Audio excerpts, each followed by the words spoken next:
A Catalunya gaudim d'un entorn digital líder de primer nivell global i això vol dir que l'aposta estratègica que es va fer en el seu moment per acollir el mobile i que ha anat acompanyat de totes les estratègies que des del govern hem impulsat en l'àmbit de la recerca i el coneixement, la digitalització, la reindustrialització, tenen sentit i estan tenint efecte. Sense cap mena de dubte, el Mobile World Congress ha jugat un paper determinant perquè avui Catalunya es situï com el pol tecnològic de referència a Europa.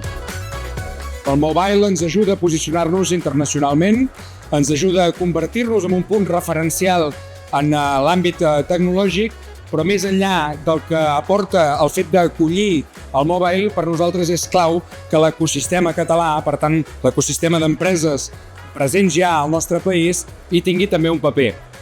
Un paper de presencialitat, però que també participi de les converses. Estem en un entorn en el que s'està decidint i s'està veient què serà, què donarà de si la tecnologia en els propers anys. Doncs bé, en aquest espai ens interessa i molt que les empreses catalanes, que l'ecosistema del país hi tingui també un paper rellevant.